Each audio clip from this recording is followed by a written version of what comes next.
This hearing in the Subcommittee of Conservation and Forestry entitled The U.S. Wood Products Industry Facilitating the Post-COVID-19 Recovery will come to order. Welcome and thank you for joining today's hearing. After brief remarks, members will receive testimony from our witnesses today, and then the hearing will be open to questions. Members will be recognized in order of seniority, alternating between majority and minority members, and in order of arrival for those members who have joined us after the hearing was called to order. When you are recognized, you will be asked to unmute your microphone, and you will have 5 minutes to ask your question or make a comment. If you are not speaking, I ask that you remain muted in order to minimize background noise. In order to get to as many questions as possible today, the timer will stay consistently visible on your screen. Good morning. Thank you for being here today for today's hearing, the U.S. Wood Products Industry Facilitating the Post-COVID-19 Recovery. The U.S. wood products industry directly employs about 1 million people and contributes more than $5 billion in state and local taxes. In my home of Virginia, we have 16 million acres of forested land, and forest-related businesses contribute $156 million to our state's economy each year, and it supports more than 27,000 jobs. And as we join today to talk about the opportunities within our wood products industry and our forest lands, I must acknowledge the raging forest fires bringing devastation to much of the western United States, including in Mr. LaMalfa's district and in the districts represented by so many of our colleagues on this subcommittee and full committee. While our next hearing will dive directly into issues related to forest fires, focusing on wood products industry and our attention on the infrastructure and resource that are America's forest land is an important element of that larger future conversation. Like so many industries, the wood products industry experienced severe and uneven impacts as a result of COVID-19. And while some sectors of the industry maintained or even increased economic activity, many sectors have been negatively impacted through market pressures, supply chain interruptions, labor shortages, and transportation challenges, among other disruptions. These effects have rippled through the supply chain, in many cases adversely affecting landowners, harvesting and hauling businesses, processors, manufacturers, retailers, and consumers. Independent reporting suggests economic losses for various sectors within the wood products industry have ranged to upwards of 40%. American consumers also saw the pandemic's impact on the industry firsthand. For many consumers, the pulp and paper sector was top of mind during widespread shortages of tissue products, while the lumber sector reported record high prices due to manufacturing and processing constraints. In the wake of the pandemic, Congress provided relief to small businesses through various legislative packages. The Paycheck Protection Program, authorized by the CARES Act and later extended in subsequent legislation, provided short-term low-interest loans to small businesses for payroll and operating costs. More recently, Congress authorized direct relief to the industry through the Consolidated Appropriations Act of 2021. This bill provides up to $200 million in relief to timber harvesting and hauling businesses who experienced a loss of at least 10% due to the pandemic. Both the ranking member and I supported this effort and wrote the Biden administration to request that the relief be released, and questioning why months after the fund was created, the support still hadn't been released. I led a similar effort with the Virginia delegation. However, yesterday I was thrilled to see that the USDA finally announced that applications for these funds will go live tomorrow, July 22nd. I would like to thank Secretary Vilsack and those at USDA for their work in getting these funds to the timber haulers and harvesters impacted by the pandemic. And our subcommittee stands ready to support USDA as these funds are dispersed to make sure that those who need the relief are able to access it. And as we turn the corner from the worst of the pandemic, Congress has an important opportunity before us. All across Capitol Hill, and certainly in my district, we're talking about the physical infrastructure needs of our country.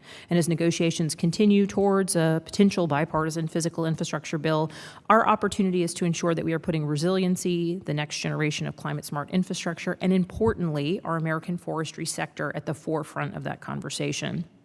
Our forests, as well as the products they support, are critical American infrastructure. They're natural infrastructure. They're green infrastructure. They sequester carbon while growing our economy. And the innovative wood products that come from this industry present tremendous opportunity.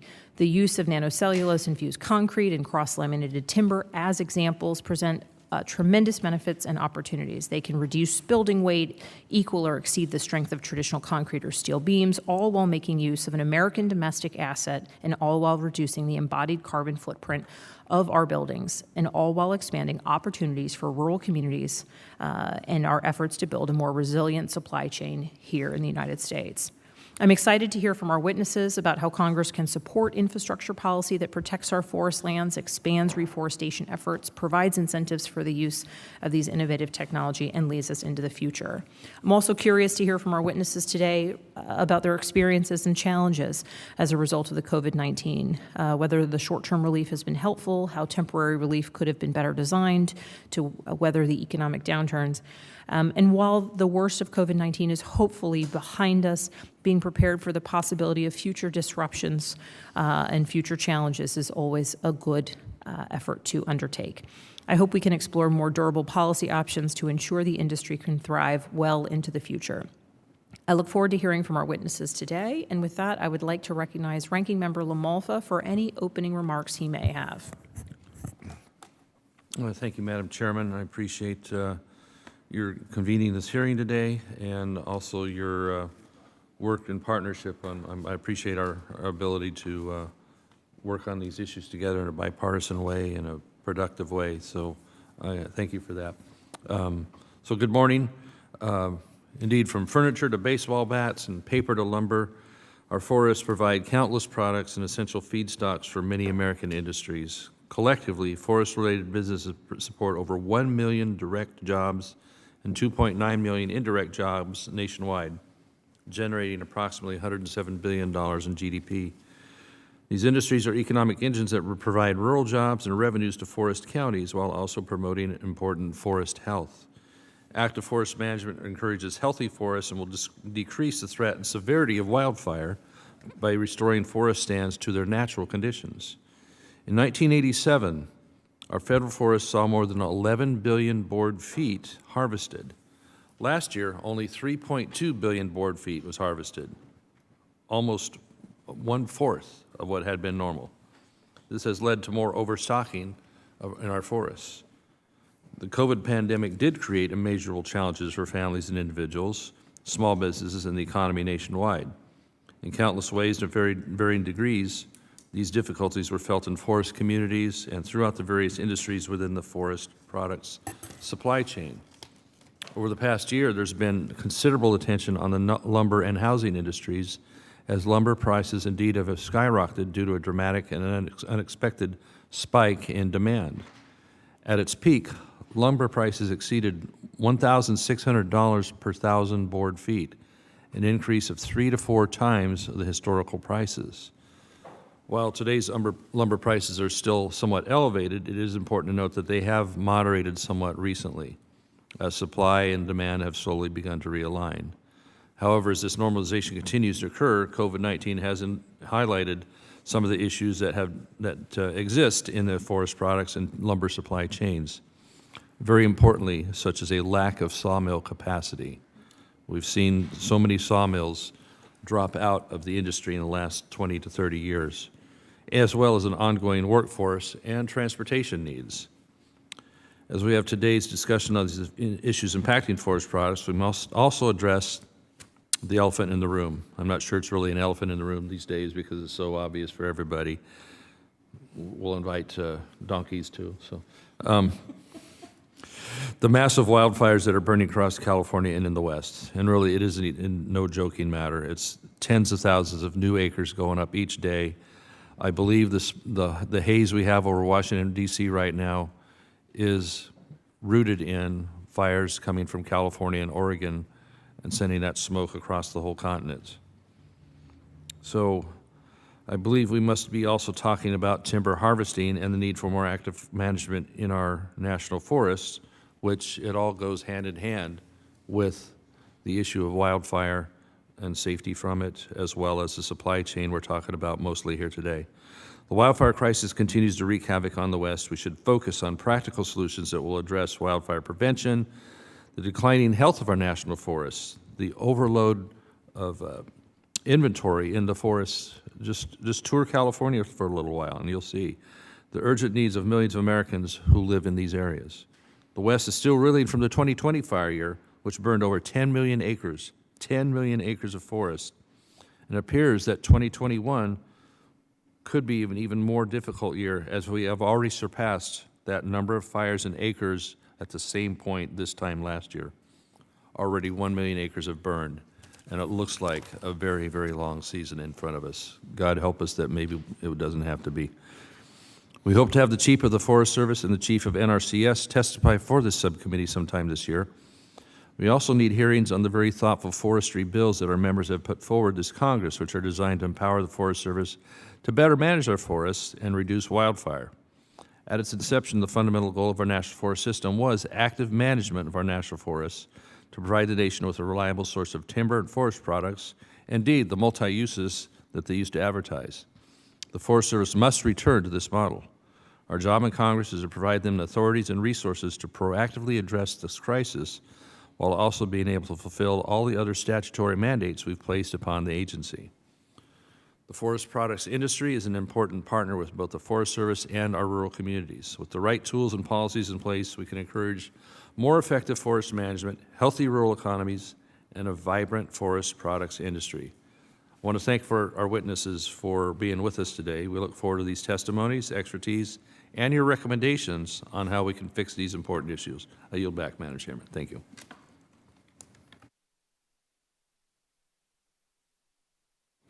I'd like to recognize Ranking Member Thompson for his opening comments. Chairwoman Spangenberger, Ranking Member LaMoffa, thank you both for convening today's very timely and critically important hearing. The forest products industry is critically important to many rural communities, supporting both the economic and the forest health. And I look forward to hearing from our witnesses today to discuss how this critical industry has been impacted over the years and how we can support it. As part of this discussion, it's essential that we also consider the ongoing challenges before the Forest Service, the great need for dramatically increased forest management, and the devastating wildfires that continue to burn the West. With over 80 major fires burning in the West, more acres and more fires have already burned this year than the same time last year. The bootleg fire raging in Oregon has now become the third largest wildfire in the state's history, and air quality is being affected as far away as New York City. There are urgent issues that must be addressed by the Forest Service and this Congress, and we need more active management, and the Forest Service needs our support to do that. I very much appreciate today's discussion and the recommendations from our witnesses to support the forest products supply chain. And thank you once again, Madam Chair and Mr. Ranking Member, and with that I yield back. The chair would request that members submit their opening statements for the record so that witnesses may begin their testimony to ensure that there is ample time for questions. I'm pleased to welcome a distinguished panel of witnesses at our hearing today. Our witnesses bring to our hearing a wide range of experience and expertise, and I thank you all for joining us. Our first witness today is Henry Schinebek. Mr. Schinebek was a self-employed logger and trucker for 32 years prior to being named Executive Director of the Great Lakes Timber Professionals Association in 2008. He leads the organization in its mission of, quote, enhancing a multiple-use forest for future generations. Mr. Schinebek also serves on the Wisconsin Council on Forestry and Sustainable Resource Institute Board of Directors and the American Loggers Council Legislative Committee, in addition to a number of other forest industry-related committees and boards.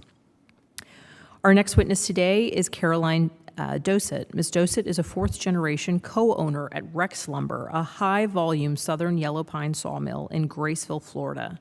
Rex Lumber has been manufacturing forest products since 1926 and specializes in southern yellow pine lumber. The company has 4 mills, 2 in Florida, 1 in Mississippi, and 1 in Alabama. Ms. Dossett also serves as president of the Appalachian Pole Company, Incorporated. She received a Master's of Business Administration from Loyola University and a Bachelor of Arts from the University of Florida. Our third witness today is Bill Embergomo. Mr. Embergomo is the Executive Director of the Federal Forest Resource Coalition, a position he has held since 2011. He has 30 years of natural resource experience in Washington as an association executive, policy analyst, and senior congressional staff member. Prior to his current position, he served as professional staff on the House Agriculture Committee and then as senior professional staff on the Senate Agriculture, Nutrition, and Forestry Committee. Mr. Embergomo holds a bachelor's degree from the State University of New York at Plattsburgh. Our fourth and final witness is Ian McDonald. Mr. McDonald is the director of Tallwood Design Institute, a unique research and education collaboration between the Oregon State University Colleges of Forestry and Engineering and the University of Oregon College of Design. The Tallwood Design Institute conducts applied research and provides outreach and education to professionals in the architecture, engineering, construction, and wood products manufacturing sectors. Mr. McDonald has been in his current role since 2016 and has worked in roles supporting innovation in the wood products industry for more than 20 years. Welcome to our witnesses today. We will now proceed with hearing your testimony. You will each have 5 minutes. The timer should be visible on your screen, and we will count down to 0, at which point your time has expired. I apologize if I have pronounced any of your names incorrectly, and I welcome you to correct me as part of your opening statement. We will begin with Mr. Schinebek. Please begin when you are ready.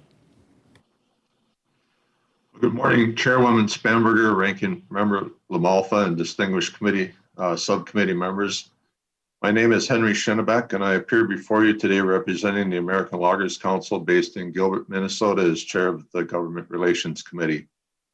ALC is a national trade organization providing exclusive representation for timber harvesting and hauling businesses across the United States.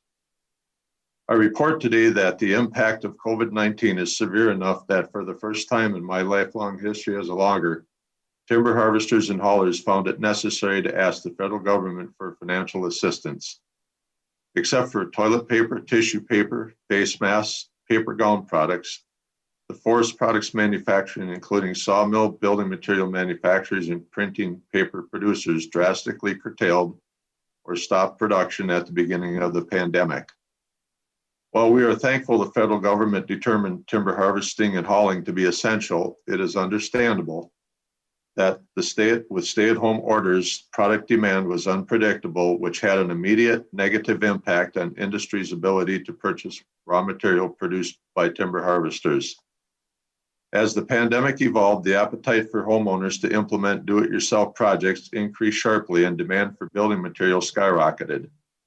Contrary to what many believe, timber harvesters and haulers have not benefited from the record high finished product prices. This is especially true for Michigan, Minnesota, Wisconsin, where wood consumers have closed their doors because of COVID, causing an overabundance of raw material. It became a supply and demand market on both the raw material end and the finished product side of manufacturing. It is important to understand that, like farmers, these small family-owned and operated logging and timber hauling businesses are capital intensive and generate income only when product is delivered to market. Reduced prices for raw material, coupled with increased operational costs, particularly fuel, has resulted in a 10 to 40% loss in revenue for many companies compared to the same 2019 timeframe. Proof of an approximately $1.8 billion loss in revenue is supported with multiple studies and surveys, which are included in the full testimony. The ALC survey showed 61% of loggers received financial help from the Paycheck Protection Plan. Timber harvesters and haulers are very appreciative of having PPP funds available, and their lenders are as well. Without additional COVID relief, these generational businesses will continue struggling financially to survive. If they fail, the nation will be hard pressed to find individuals willing to make the investments required to keep wood fiber supplied to manufacturers of products we all use daily.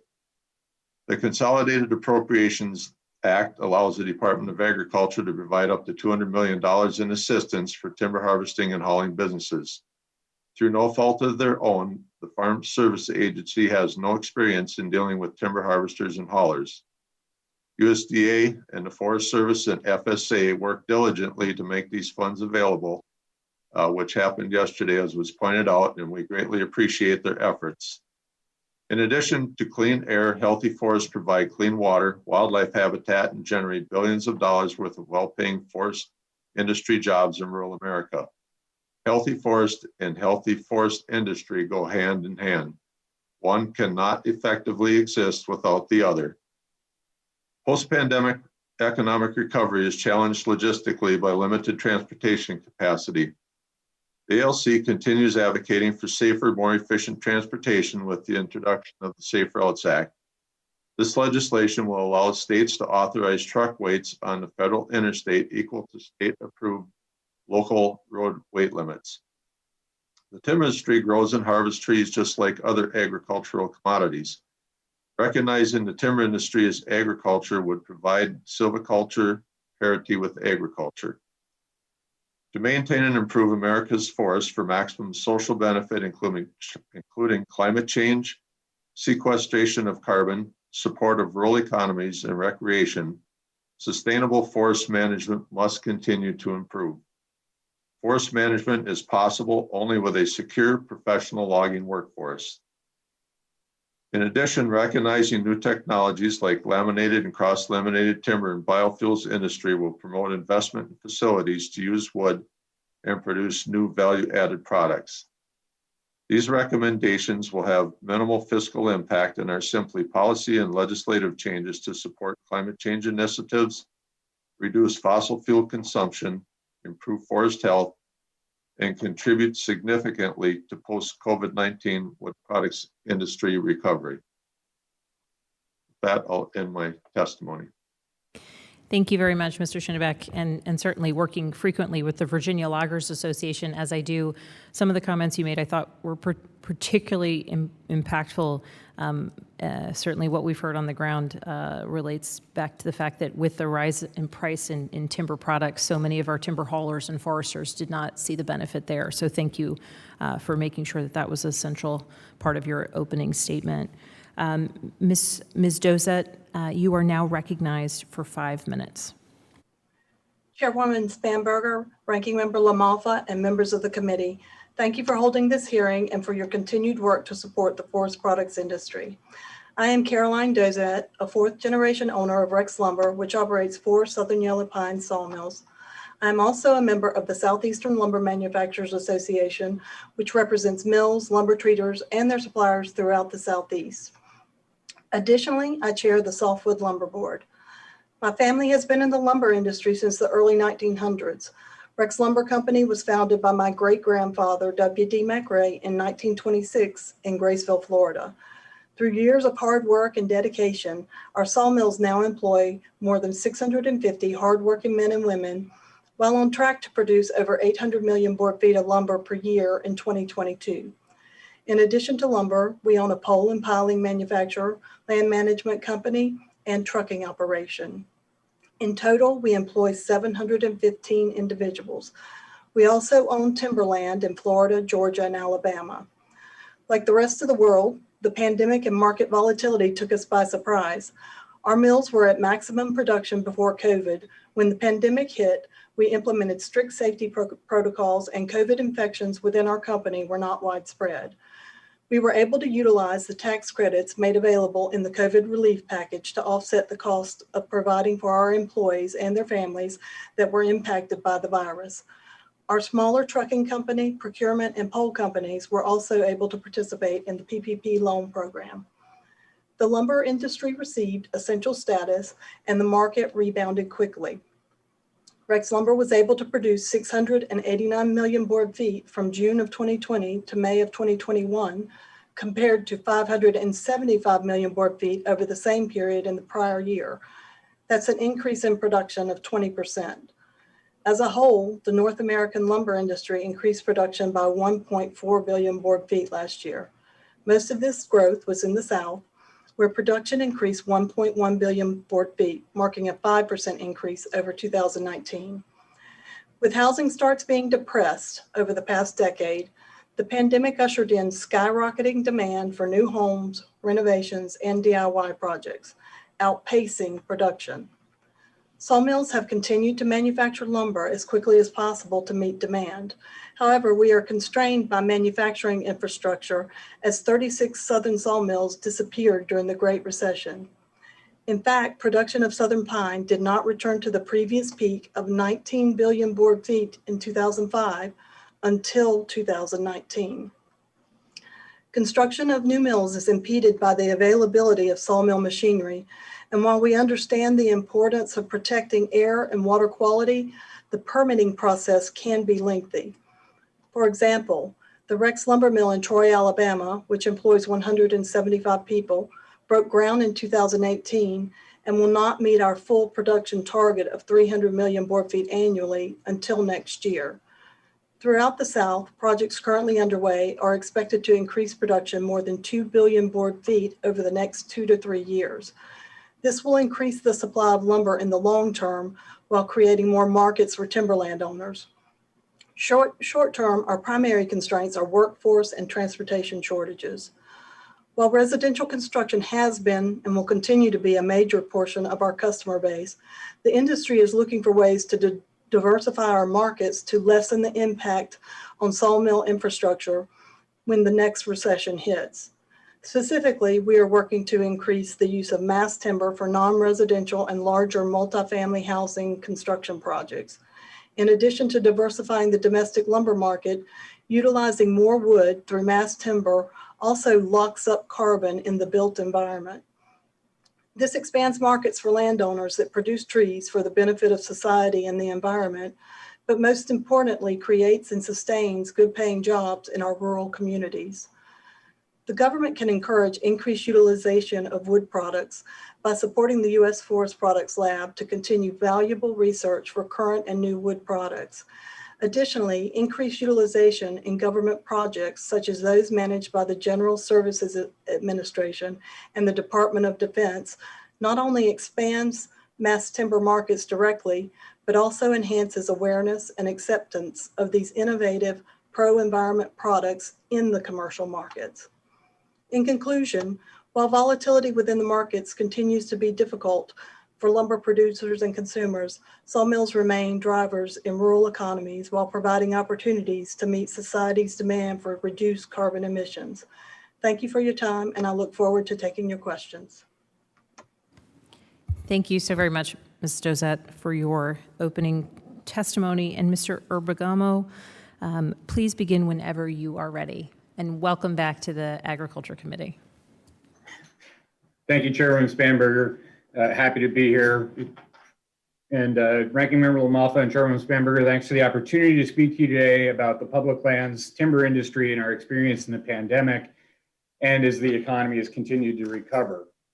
Our industry weathered the pandemic with remarkable resilience. And at the outset, lumber prices fell further in a few weeks than they did during the entirety of the Great Recession in 2007 to 2009. Mills reacted by reducing production, dropping shifts, and in some cases, closing entirely. As members of the committee know, however, demand for wood products rapidly rebounded as a DIY market and housing starts picked up steam.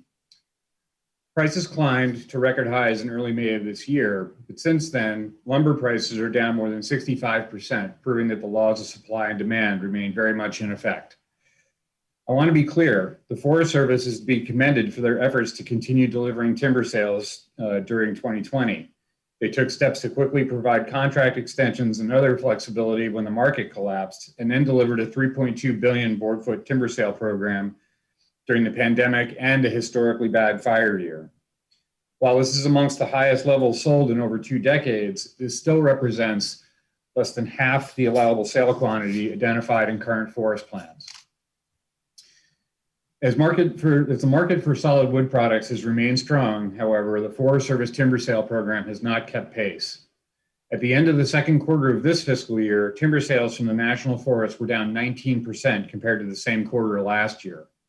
Modest efforts to salvage burned wood from last year's fires has been limited by the threat of litigation, and this includes even just modest roadside hazard tree removal. Many forests that burned in 2020 will convert to brush fields if they are not harvested and replanted. Brush fields are more susceptible to future fires and do not sequester carbon the way healthy growing forests do. Salvaging burned timber would store carbon in long-lasting wood products while generating revenues to pay reforestation costs. Since the 1990s, the Forest Service has presumed that sensitive species, grizzly bears, spotted owls, and others, need closed canopy, high density forests in order to survive. We reduced harvest by more than 80% across the National Forest System as a result. We've had more than 20 years to see the results, and they are not pretty. As harvests have dropped, wildfires have increased. Overstocked national forests have succumbed to fires driven by drought, climate change, and insects. Communities have been decimated as mills, which serve as economic engines, were forced to shutter. The benefits we were told to expect from tourism, healthier watersheds, and improved wildlife habitat have not materialized either. Over 360,000 acres of northern spotted owl habitat were destroyed by catastrophic fire in Oregon last year alone, and there was more in California and Washington as well. We've seen similar destruction in grizzly bear habitat in Montana. Sometimes national forests simply fail to offer sufficient timber for sale, regardless of whether there's a species of concern on the forest. This threatens nearby mills and the blue-collar jobs they provide. Just this year, one of my member companies, Nyman Enterprises, was forced to shutter their mill in Hill City, South Dakota, after the Black Hills National Forest failed to meet its timber target for 3 consecutive years. Over 120 people in the small town of just over 1,000 are now out of work, and the ability to manage the Black Hills has been permanently reduced. Given the widespread forest health and wildfire crisis we're seeing on our national forest, we'd hope that at the very least, the agency would not reduce their current timber sale levels. Loss of mill capacity permanently reduces the ability of the Forest Service to manage forests and drives up land management costs. Congress has enacted numerous streamlined authorities to get management done and has more than doubled the hazardous fuel budget since 2005. Many of the authorities originated in this committee, including key provisions adopted in the 2014 and 2018 Farm Bills.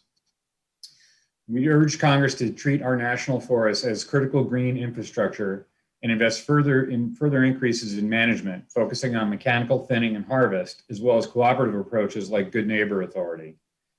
The funding in the Bipartisan Outdoor Restoration Partnership Act would be a good start on this investment. The threat of litigation remains a significant burden on the Forest Service. Congress must address the extremely disruptive cottonwood precedent, which the Obama administration fought all the way to the Supreme Court. That one precedent has led to over 400 million board feet being tied up in litigation in one region alone. That's enough to build 24,000 houses. The Forest Service should also plan in advance how it's going to help national forests recover from increasingly frequent and therefore increasingly predictable disturbances like wildfires and hurricanes. While a few forests have taken steps to prepare in advance for salvage and recovery efforts, Congress can provide clear support and direction that will help these steps stand up in court. I have other specific recommendations in my testimony, and I appreciate the opportunity to share these thoughts with you today. Look forward to your questions. Thank you very much. And Mr. McDonald, could you please begin your testimony when you are ready? Chair Spanberger, Ranking Member Ramalfa, and members of the subcommittee, thank you for the opportunity to testify today. My name is Ian McDonald. I serve as the director of the Tallwood Design Institute, collaboration between the Colleges of Forestry and Engineering at Oregon State University and the College of Design at the University of Oregon. We carry out applied research, education, product development, and testing for designers, builders, and manufacturers. Much of our work focuses on a new breed of engineered wood products known as mass timber. In my testimony today, I'll focus my comments on the role of wood as a tool to sustainably rebuild our infrastructure and economy. The capacity to process wood into mass timber with reliable and predictable performance is facilitating a sea change in sustainable construction around the world. Mass timber is precision engineered and robotically fabricated. This enables wood, which has typically been restricted to single-family homes and low-rise multifamily structures, to be used in buildings that are larger and taller than ever before. In 2015, with support from researchers at OSU, Oregon was the first state to produce cross-laminated timber panels certified for use in buildings. As a result, Oregon became home to many of the nation's earliest mass timber buildings and a vibrant cohort of pioneering architects, engineers, and construction firms with expertise that's now in demand across the country. Nationwide, the rate of adoption of mass timber has been dramatic. In 2013, there were less than 5 construction projects started. As of June 2021, 1,169 mass timber buildings had been constructed or were in design, with projects in all 50 states. Manufacturing capacity has expanded in lockstep from just 1 US production facility in 2015 to 9 today. All these are bringing back high-value jobs to rural communities from Washington to Alabama. But these buildings still represent only 5 million of the 93 billion square feet of US commercial building space. In addition to the economic impacts, there are carbon reduction benefits from expanding wood construction, as we've heard. Currently, 40% of US greenhouse gas emissions are derived from buildings. We can improve their thermal efficiency to reduce the energy needed for heating and cooling, but this alone will be insufficient to achieve the steep reductions we need in carbon. Manufacturing processes for timber products have a much lower carbon footprint than those for concrete and steel. Timber products sequester carbon for the building's lifetime and can be recycled and given a second life afterward. And lighter wood structures mean that less concrete is needed in the foundations. It all adds up to a ready-made formula for reducing our carbon emissions by doing what we already plan to do: modernize and improve our physical infrastructure. Mass timber can help our nation rebuild in other ways too. Two innovative Oregon projects are embracing the use of underutilized species and restoration timber to tackle the housing crisis. They aim to design kit of parts housing systems using domestic timber that can be prefabricated at high volumes and low unit cost for communities in need. Whether these are urban centers addressing homelessness, rural communities ravaged by fire or other natural disasters, or working families caught in the missing middle who cannot afford to own homes. Research has played a key role in driving innovation, showing us that mass timber buildings can deliver fire and seismic safety on par with any concrete or steel structure. Further work is critical, however, to help our industry drive down costs, optimize fiber use, and allow mass timber to be implemented on a broader scale. The USDA Agricultural Research Service, the Forest Products Lab, and the US Forest Service have been invaluable partners for our research. The leadership and financial contributions of these agencies have been matched 200% by state and private sector support, and industry has worked hand in hand with us. To fully realize the enormous potential of timber construction, I offer these recommendations. First, continue and expand the support to USDA ARS, the Forest Products Laboratory, and the Wood Innovations Program for this important applied work. Second, facilitate support for workforce training and development. This is critical for the successful growth of the manufacturing base. Lastly, I would encourage the subcommittee to consider opportunities for incentivizing the use of domestically produced low carbon building materials at federal, state, and municipal levels.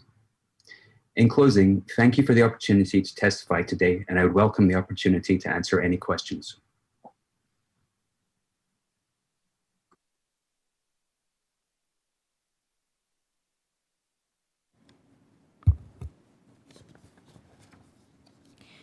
At this time, members will be recognized for questions in order of seniority, alternating between majority and minority members. The ranking member and I would like to recognize the ranking member of the full committee, Mr. Thompson, if he'd like to begin with asking his question. Chairwoman, ranking member, thank you very much. Much appreciated. To all of our witnesses, thank you so much for your testimony today. Thanks for your advocacy and your work in terms of our forest products, our forest industry. Your perspectives that can help us have both a healthy environment and a healthy economy. And so, Mr. Embergomo, Bill, in your testimony, you discussed the impact that lower timber targets have on sawmills and the supply chain. Now, the administration has proposed reducing the Forest Service's timber targets in fiscal year 2022 budget requests from 4 billion board feet to 3.2 billion board feet. Now, what can we do to encourage the Forest Service harvest more timber system-wide and closer to each forest's allowable sustainable growth or sales quantity act? Yeah, so the administration's budget actually proposed, I think, 3.4 billion board feet, and that would represent an increase over the current year's expected output, and it would be an increase over last fiscal year, but it is down from the 4 billion board foot target that was in the prior year's budget request. The reality is on the national forest system, the timber outputs have been climbing steadily since bombing out in 2000, but we're not even close to capturing either growth or mortality. And I think one of the things I mentioned is preparing in advance to be ready when you have a disturbance event. There's portions of the National Forest System that aren't going to get managed, wilderness areas, roadless areas for the most part. But on the general forest, each unit of the National Forest System should be prepared to capture value and capture the carbon from damaged trees. The response in different parts of the country of the Forest Service to these events is markedly different. The National Forest in Mississippi salvaged 85% of the acres that were damaged by Hurricane Katrina, whereas in the West, it's rare for a forest, say in California, where the ranking member of the subcommittee is from, to harvest, to salvage more than 5 to 15%. So 85% of what's burned is just basically converting to brush fields. So that's a big area where the Forest Service can do better and would help sustain local industry, and would have substantial carbon benefits as well. Well, thank you for that. Markets obviously are extremely important. We have to have markets for our timber, for our board feet, in order to be able to have that demand to be able to do the healthy management of the forest, let alone support our economies in rural America. What can Congress do to incentivize new markets for wood waste and low-grade wood? And would growing new markets for these materials benefit both forest health and hazardous fuels reduction? That's for me. Yeah, absolutely. I think whenever you've had the Forest Service in front of this committee or other committees, they always talk about the difficulties they have in selling low-value trees. And, I think the markets for residuals and lower value materials are critical to making the entire industry work. When we saw schools and offices go virtual last year, demand for printing and writing paper evaporated. And that was already a sector that was under a lot of stress. And Henry can perhaps talk a little bit more about that. But right now, what we'd like to see is for the Forest Service to sustain the mills that they have, like Rex Lumber's mill in Bristol, Florida, and the remaining mills on the Black Hills. If you don't have those primary wood processors, the entire wood value chain is going to break down. It's difficult to make it go strictly on residuals and low value biomass. And my final question for you, Bill, or anyone that would have insight on this, can anyone tell us more about the cottonwood precedent and why it is so damaging, and what can Congress do on that front? So the cottonwood precedent was a decision out of the Ninth Circuit Court of Appeals that the Obama administration challenged, and basically it's allowed environmental groups to win injunctions against timber and forest management projects while forcing the Forest Service to go back and consult with the Fish and Wildlife Service on the underlying forest plan. And it's important to understand there's no conservation benefit here because the Fish and Wildlife Service would have already signed off on the project. So there's no project level concern. And in some cases, these forest plans are over 30 years old. So Congress fixed part of that, the critical habitat designations. I believe that was in the 18 Farm Bill, but there's 3 other prongs of the cottonwood test. And as I mentioned in my testimony, 400 million feet are tied up just in Region 1. And that's, putting a substantial strain on the industry in that part of the world. Well, once again, thank you, Bill. Thank you to all of our witnesses. Madam Chair, thank you so much. Thank you very much. And the chair now recognizes Ms. Pingree of Maine for 5 minutes.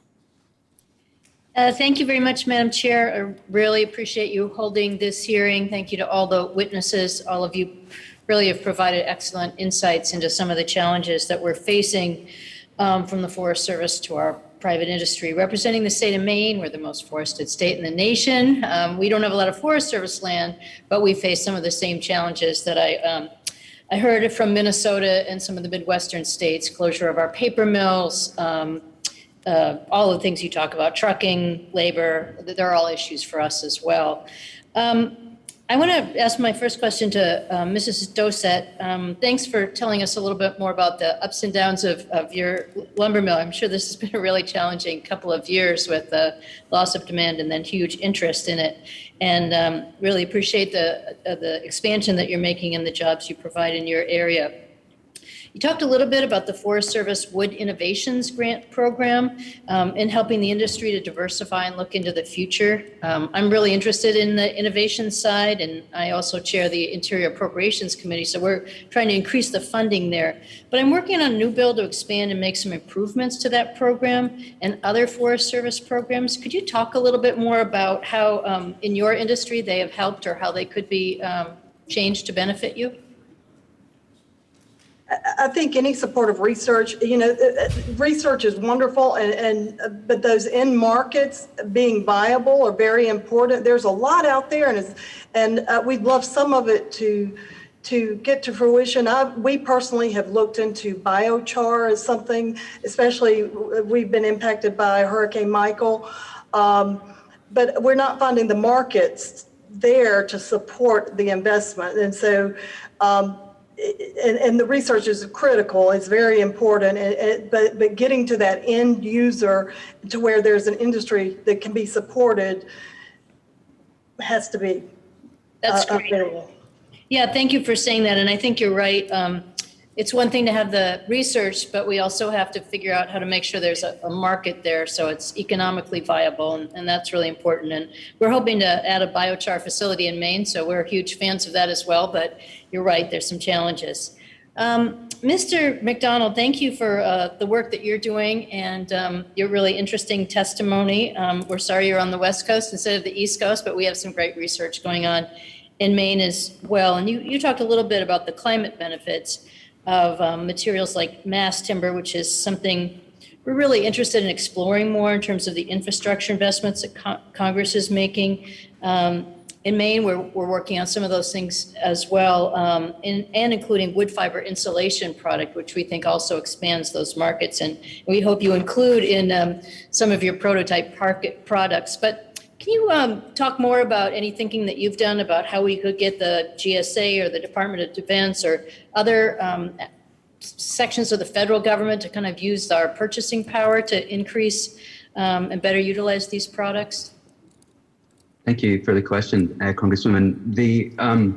I'm a Canadian citizen, and there are some precedents in Canada that have worked quite well. In 2009 in British Columbia, there was something enacted called the Wood First Act, which was a piece of legislation that specifically incentivized the use of wood in buildings paid for with provincial funding.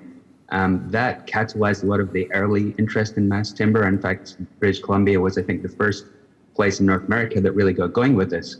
And, there was no particular teeth to the legislation in terms of there being a penalty for not using wood, but the general principle was that if it could be done within the bounds of building codes and so on, then it should be done. And it really got a lot of that early work going. And as a result, in the same province of British Columbia, 52 municipalities enacted their own wood first resolutions to say, when we do build a municipal building, we'll use wood. Ontario did a similar thing in 2012. I know that in Oregon, I thought about doing that a couple of years, maybe 5 years ago, but there was a little bit of resistance from other industries. So I think, a low carbon building materials incentive would be something that would be palatable to a wide range of industries. There are really good innovations going on in other materials too, like concrete, as the committee's previously heard. And so that would be something I think that could really drive adoption.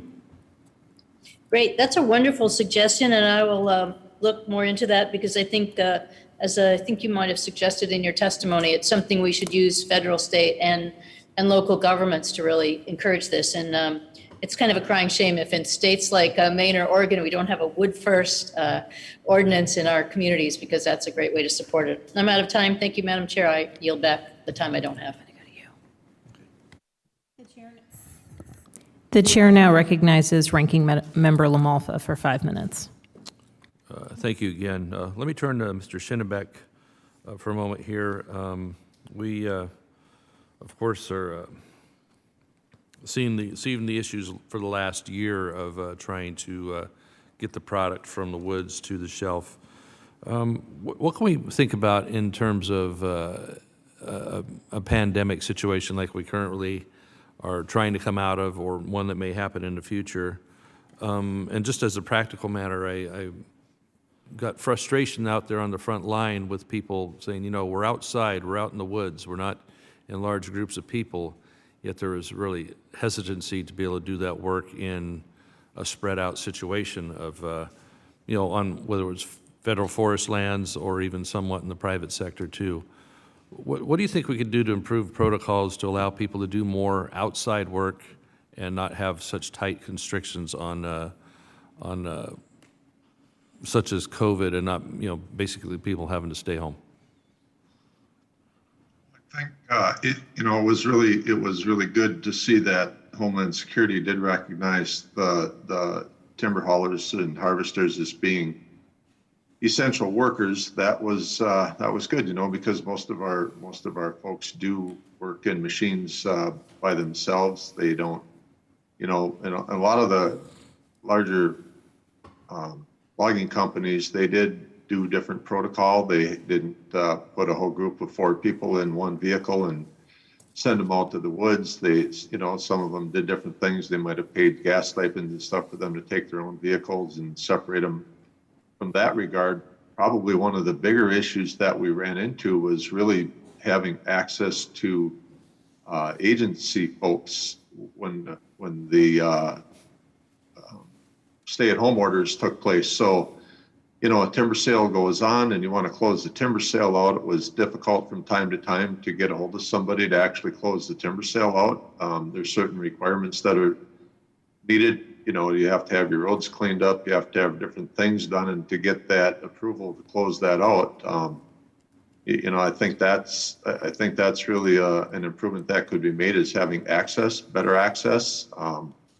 You know, I mean, we've all gotten more used to Zoom and those types of things, and you know, we're trying to create apps for loggers and truckers. Everybody carries a computer in their pocket now with a phone, and being able to give them access to those people. And that's what we were running into a lot of, is ability to get the permitting done, getting the work done from the agencies to allow those folks to get out there and do that. We do need to find improvement there. Mr. Embergomo, talked a little bit about the increasing the salvage situation. I mean, we have so much potential in the West, millions of acres, and I'll say it again, that when you fly over after, say a few years after a fire in a particular area, and you can see there's the checkerboard pattern of private land versus federal land, and you can tell which one is which just by flying over and seeing which one has been recovered, which one's been starting replant and restoration, et cetera. How the heck are we going to increase the salvage on federal lands? What do we need to do to help the federal agencies to get untracked from lawsuits, or get motivated to get this out? You know, maybe fight the lawsuits, because we're not helping our federal lands with this lack of recovery. And you know, that window of time where you can salvage trees and actually get value out of them within a year after a fire, and we lose that because of lawsuits, you know, dragging on for years and years. What do you see as one of the linchpins of being able to speed that process up and get the value and actually get them restored again for a market that still seems to want it? Yeah, I think you've got it exactly right. The problem is, right now we do fight the lawsuits, and frequently the agency prevails. So ultimately the projects go forward. The problem is that they go forward sometimes too late. If it's a proactive project, and we actually had, I think, a great example of this in your district back in 2012, where the Forest Service had tried for over 6 years to do a thinning in some land that was a spotted owl habitat. And they finally prevailed in the lawsuit, and before the project could be implemented, the project area burned.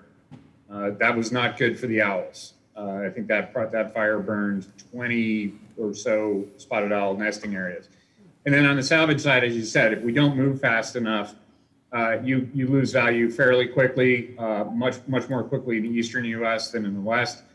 As I said, if Congress would bless the idea of pre-planning the salvage so that at least salvage outside of wilderness and roadless can go forward in an expedited fashion, that would enable us to get the fiber on a timely basis and help pay for the reforestation that we know is going to be needed. Yeah, exactly. It seems you just keep running into, one particular case in East Butte County in Northern California. There was grant money sitting there waiting to be used for fire safe council work, but they couldn't get out of their own tracks due to some combination of NEPA or CEQA. And so that grant money sat for 2 years. Finally, the area burned, and it's just a horrific story. So we need to expedite. So I yield back. Thank you, Madam Chair. Thank you, Mr. LaMalfa. The chair now recognizes Ms. Custer of New Hampshire for 5 minutes. Thank you, Madam Chair, and thanks so much for holding this important discussion. New Hampshire is the second most densely forested state in the entire country, and nearly 60% of all our agricultural lands are working forests. A strong conservation ethic is deeply embedded in our state's history, as is a heritage of maintaining forests that are responsibly managed. However, the forestry sector in our region, like the rest of the country, is facing serious challenges that have only been exacerbated by the uncertainties of the COVID pandemic. I was pleased to hear from foresters and loggers who were able to access Paycheck Protection Plan funds to get some relief at the height of COVID.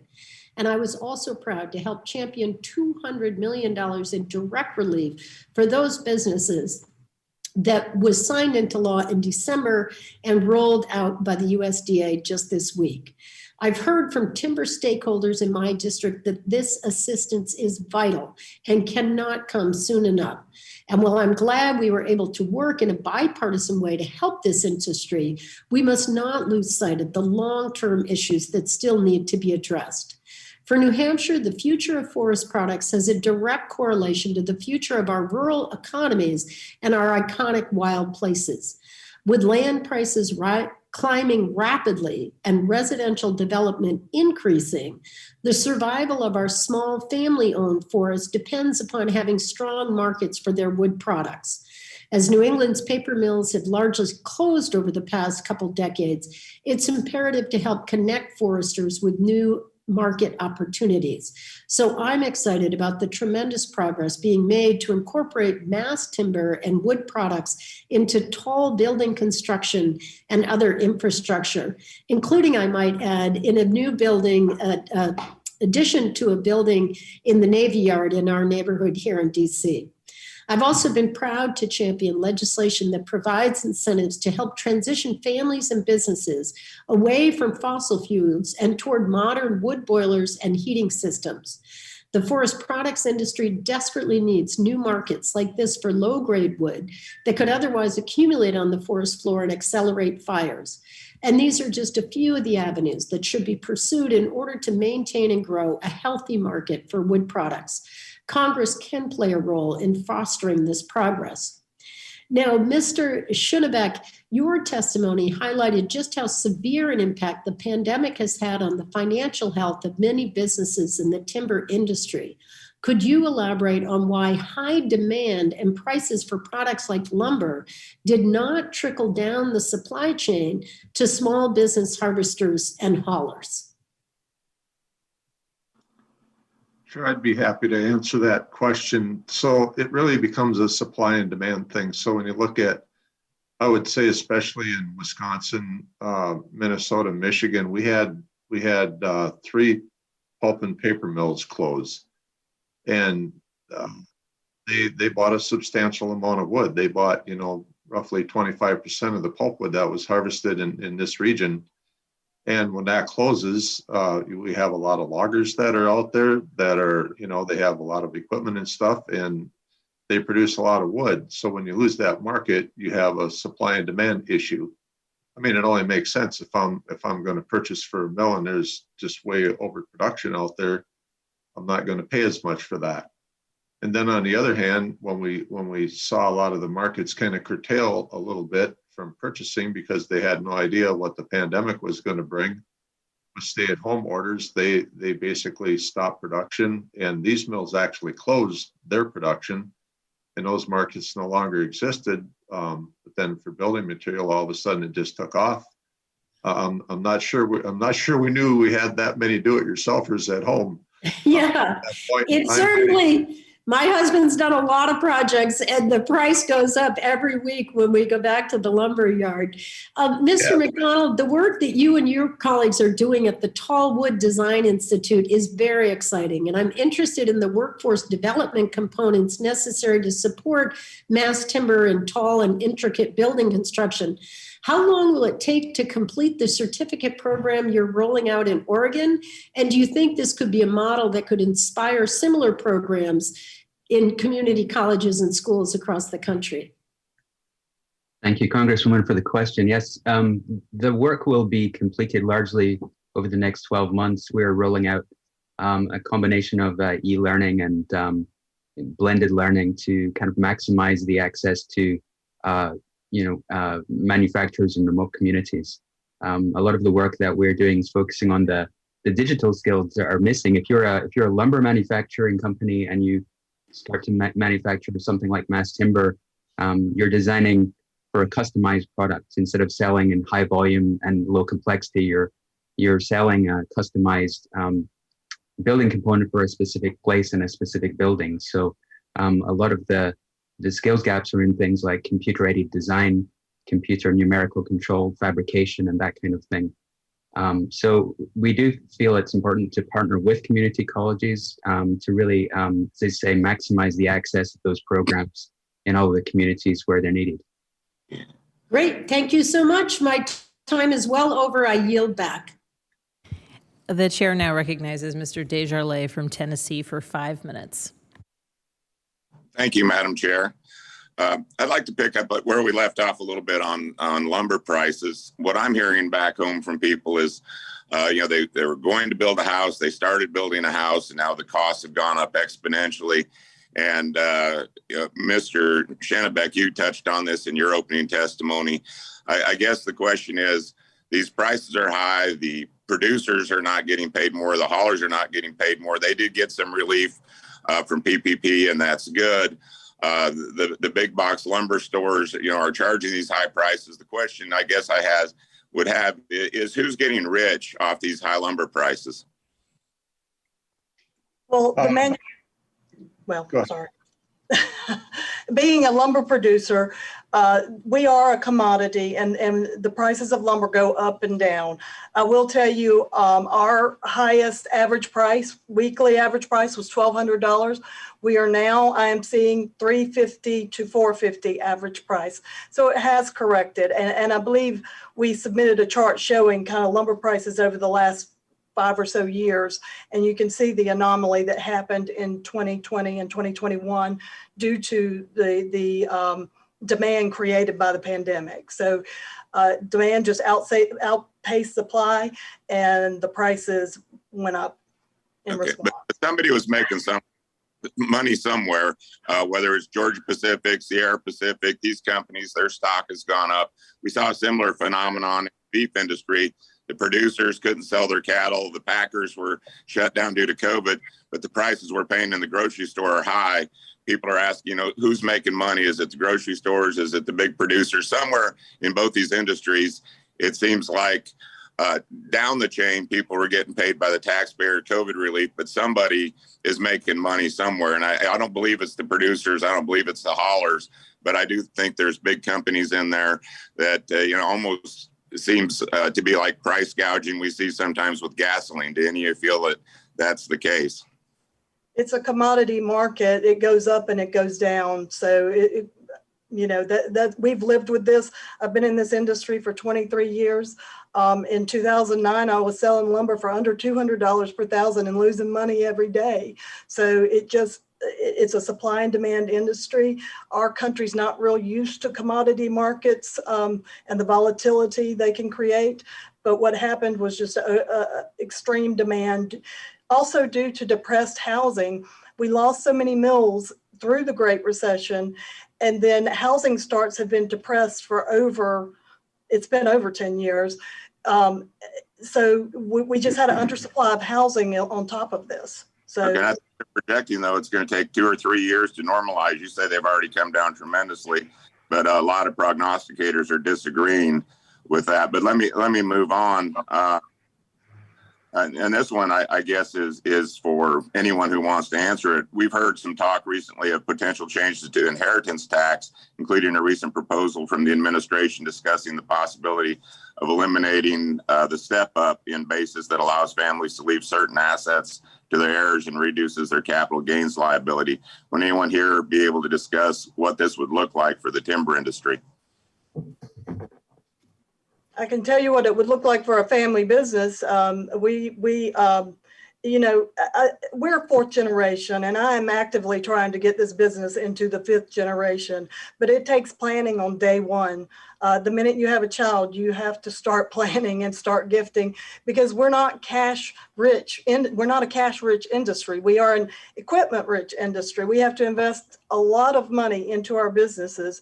And so when someone passes away, you have to have a lot of life insurance, or you have to have gotten it out of your estate to maintain the business. Let's just touch briefly on labor issues as well.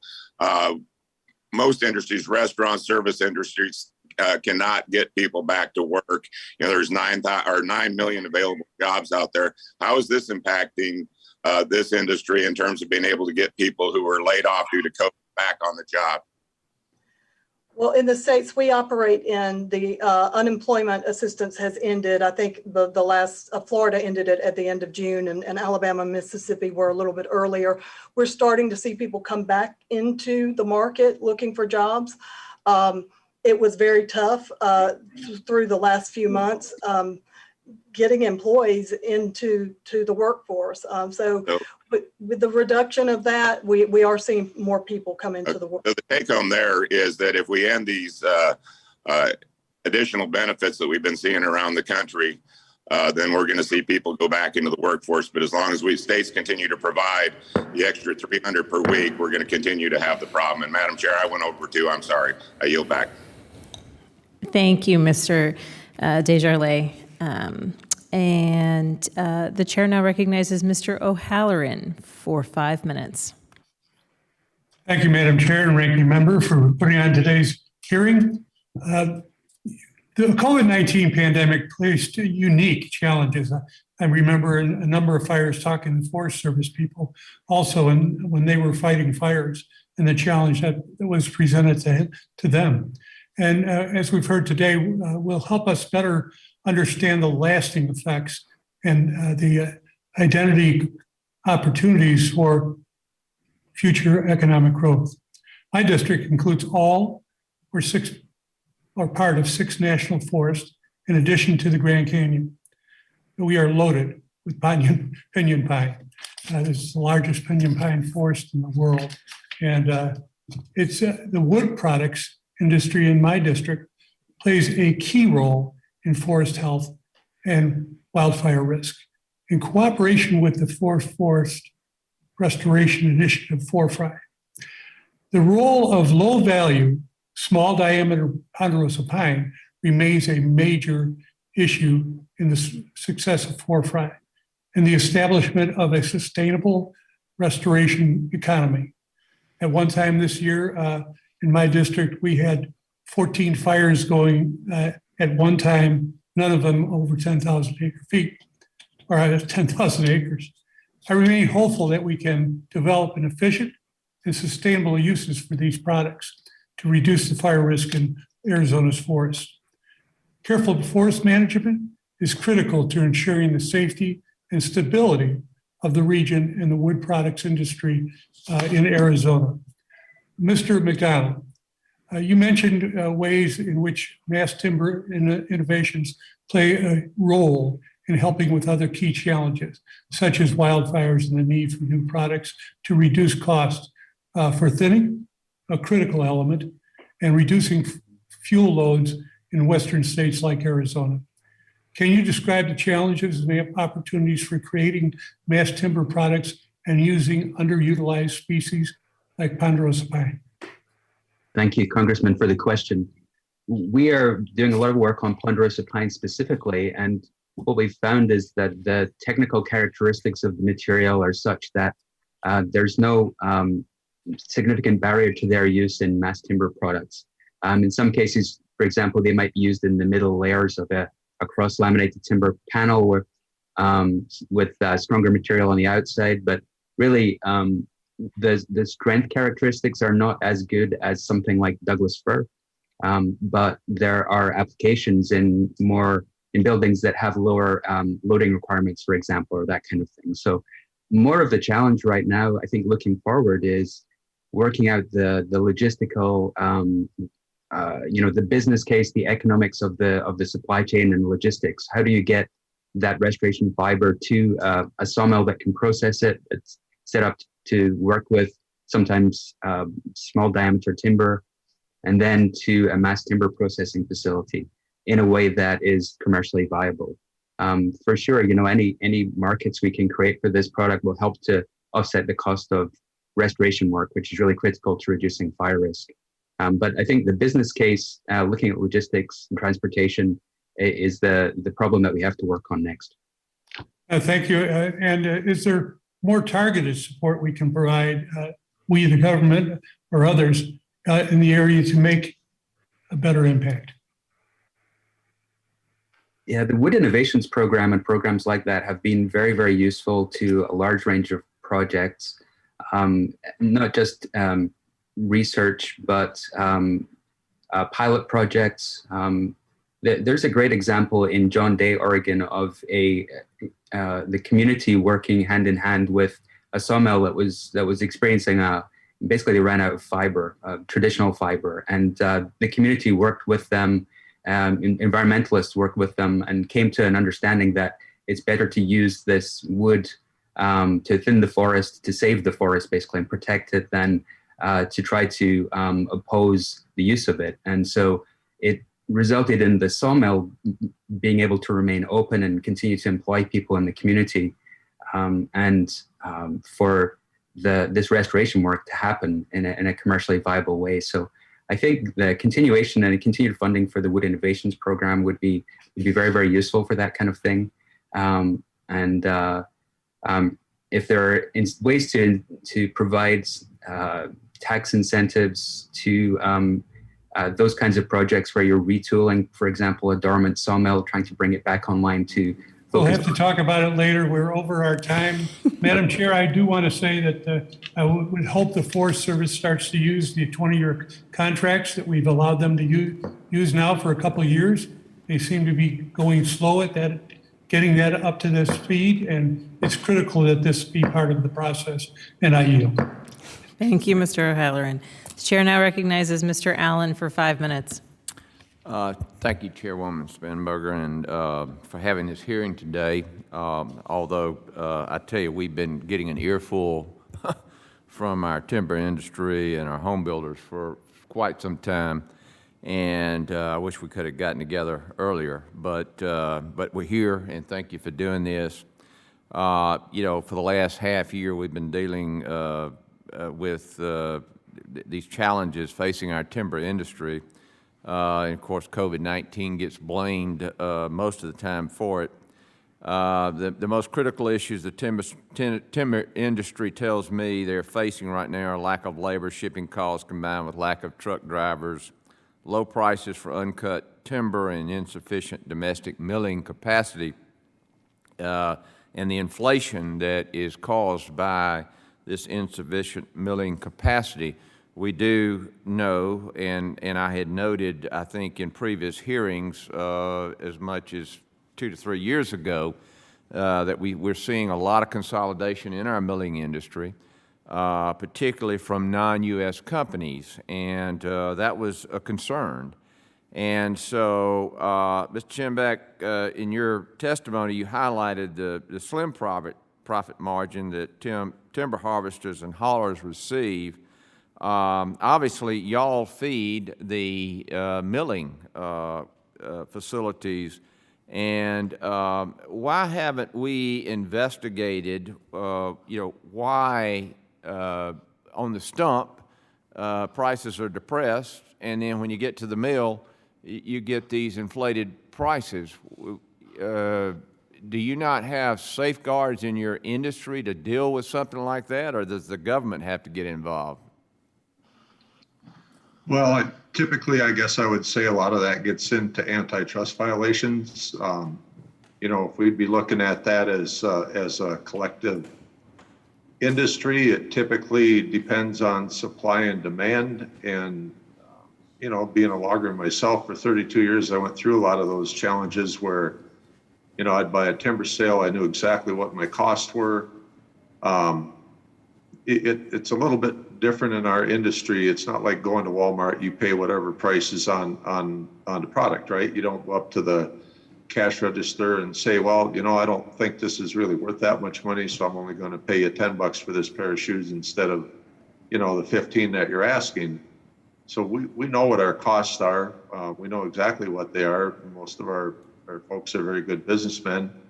But yet when we go to the mill, it's like, well, we're only going to pay you what we think we can pay you based on what we're selling our end product for. And that's kind of the way it works in our industry. So it's very difficult for a group of loggers to get together and even discuss anything like that. We just don't do it because antitrust is a very serious violation, and we treat it that way. But you could not demand an investigation into this, whatever again, I don't know who benefited from the price of lumber but obviously it came from, it wasn't the timber owners, it was not the loggers, and of course, like I said, with the mills, we just had this consolidation, which is creating big, in my opinion, lack of competitiveness, and I think certainly the Federal Trade Commission needs to look into that issue. Moving on to the next big disturbing piece of this whole thing to me is the forest fires, and it is amazing to me that a developed nation like the United States allows people who know nothing about our greatest resource, our timber lands, that control the management of those timberlands and allow these fires to take place. And so, Mr. Schinebek, as a logger, can you give us your take on what it's going to, and of course, we understand this has been going on for 20, 30 years, and we're way behind in managing. Do you see a way out on this? How do we fix this, and how can we fix this problem quickly?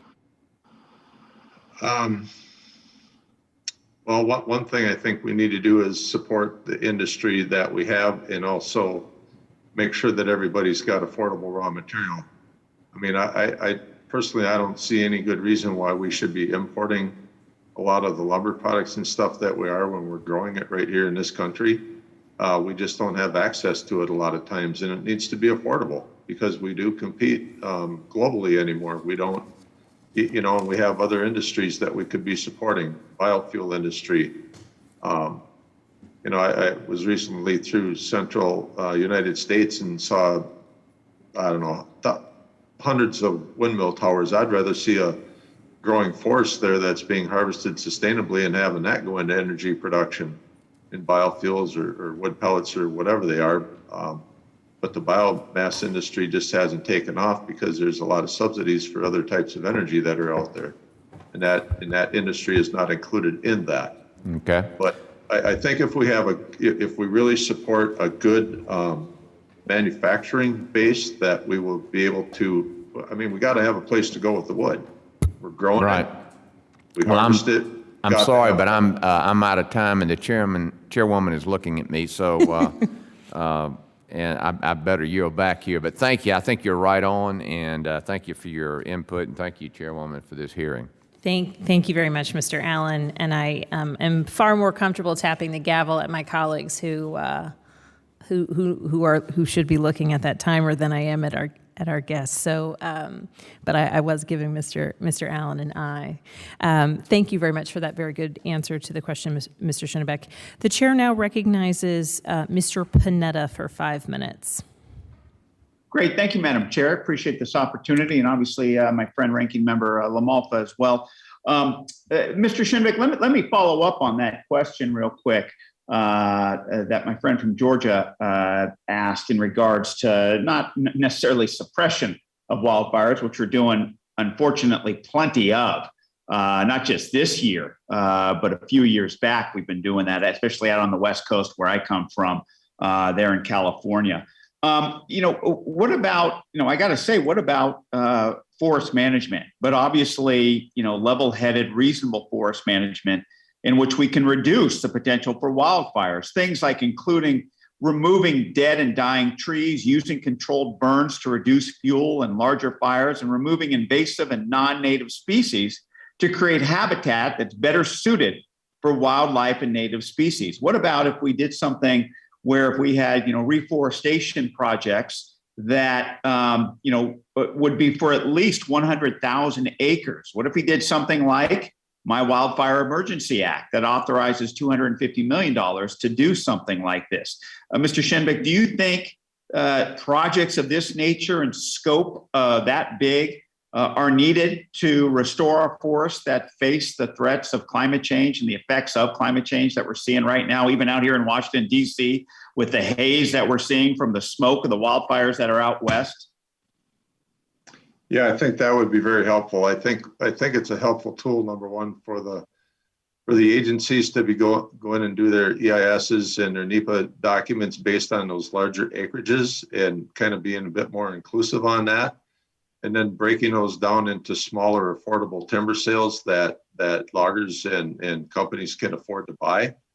When you look at it kind of across the landscape, it's more efficient. It's economically, it just makes more sense to do it that way in those larger projects like that. And I think that goes a long ways with climate change. You're looking at smoke there. Well, we're getting smoke here in Rhinelander, Wisconsin from Canada right now. There's a haze on the road, and that's what the newscasters tell us that's coming from. So, it's out there, and that's not healthy either. So I think that would go a long ways in helping that. Thank you. And another bill I have called the Replan Act, which addresses the important issue of the reforestation and basically dealing with the Reforestation Trust Fund, which I'm sure you're familiar with. Right now, as you know, Mr. Schinebek, that there is a cap at 30 million, and basically, it's finance. That trust fund to reforest is financed through tariffs collected on wood products, but it's capped at 30 million. And what my bill would do, would basically take that cap off. Would you think something like that would help? Obviously, one, reforestation projects, but also lead to more resilient and healthier forests? Yeah, in today's world, 30 million is not a lot of money. Probably look pretty good in our retirement accounts, but in reality, it's not a lot of money. And I think that if you were to allow, because a lot of our forests regenerate naturally, but there's a lot of it that needs to be replanting for storms, that type of thing. And for us, we've seen some of those nurseries shut down, and that really stifles their ability to research better trees that can perhaps resist emerald ash borer, oak wilt, some of those types of things. So I think that funding would go a long ways to help those nurseries develop trees that are more resilient to those types of things, which in turn would be planted and really help to sequester carbon. And part of that is nursery capacity as well. Can you speak to the importance of shoring up the nursery capacity for these types of projects? Yeah, it's been, so we've had a few that have shut down in Wisconsin that the agency had, that the Department of Natural Resources had, and it's, so far they've been and it switched a little bit. A lot of folks have been going to containerized trees, which is taking more time, and they feel like they're better stock to plant, but having accessible and again affordable stock to replant is very important. So just like everything else, if you reduce the amount that's available and you reduce the places that you can get it from, transportation costs go up if you have to bring them farther. It would definitely help if there was a better, more available nursery Great. capacity. Great. Thank you, Mr. Schinebek. My time's up, and I thank you, and I thank all the witnesses, and Madam Chair, thank you. I yield back. Excellent job, Abby. Thank you. Thank you very much. The chair now recognizes Mr. Johnson from South Dakota. Thank you, Madam Chair. My questions will be for Mr. Embergomo. And obviously, there are lots of regional differences, but I think we want to be concerned anytime you've got a forest inventory that is higher than the mill capacity. We see that in a lot of places. And frankly, in the Black Hills of South Dakota, we're concerned about getting there. We want to do what we can to protect that mill capacity, because we know that that processing capacity is incredibly important from a healthy forest perspective, from a safe forest perspective, and also just making sure we're in a position to develop innovative wood products. We've got to have that capacity out there. So this really builds, sir, on some of the questions my colleagues have asked. But what should we be doing in places like the Black Hills of South Dakota to make sure that we're providing the predictability and the certainty that that industry needs to make the long-term investments they're going to keep them around, because we want that capacity 10 and 20 and 30 years from now, because we want healthy forests 10 and 20 and 30 years from now? Yeah, thanks for the question. I guess the first step is not to have a sudden and drastic decline in a timber sale program that has really done a good job of keeping the Black Hills from being entirely damaged or destroyed by the mountain pine beetle. They had a significant mountain pine beetle outbreak. The presence of those 3 mills on that forest helped the Forest Service limit its spread, and they helped capture that value, and they put that carbon into long-lasting wood products while providing jobs in small communities. And I don't need to tell you, you know these communities. The northern half of the Black Hills is overstocked and really needs both pre-commercial and commercial thinning. And in many cases, it's like a lot of forests in the West. Before you can safely prescribe burn, you have to reduce the stand density. And right now, that forest seems to have backed itself into a very bad position where it's unclear how much timber they're going to be able to get out in the next 2 years. And if that further compromises the wood value chain there, the danger of South Dakota becoming somewhat like Mr. O'Halloran's district, where you have a substantial ponderosa pine forest and just no ability to get the management done, is very, very real and very immediate. Certainly financial support to the agency to conduct NEPA, but some clear direction to use some of the authorities, again, that this committee was the author of, to get projects through the pipeline and out as timber sales as quickly as possible is what's going to enable you to manage that northern half of the hills and avoid a repeat of the pine beetle outbreak that happened on the southern mills. And so we want to make sure that they've got the proper staffing needed to conduct these sales, right? Right. Is there a role for expanded, CE authority? The last farm bill did a lot on that front, but is there room for improvement? Sure. The 3,000 acre CEs that the Farm Bill created in 14 and then expanded their use to some other uses in 18, I think is a proven method of getting things done. The question is it equal to the challenge that we're seeing? Is 3,000 acres enough? And, I think that we're seeing again in a lot of cases that's not enough. It's not enough to get substantial projects that will keep the logging infrastructure working and feed the mills. And again, these things do not apply in the 50% of the national forest system that's in either wilderness or roadless areas. This is not about opening acres that are not available for management in current forest plans. This is about managing the portion of the landscape that we're supposed to be managing. Do we, in the Black Hills, and I understand, the scientists, they want to have a good data-driven process, and we want them to have a good data-driven process. I have at times had concerns that when they look at the inventory, they're only looking at areas that have been historically logged. And I wonder if we could be more innovative in putting roads to some places that could be logged, that are overstocked. Am I on the right track there? I think you are. As I understand it, the general technical report you're referring to only looked at a subset of about 700,000 acres on a 1.2 million acre national forest. And again, that I believe that's just the suited base, which is in every national forest, they're supposed to identify acres that are suited for timber production. That doesn't mean that harvest is not allowed on other acres. And there are other acres that should be open to management.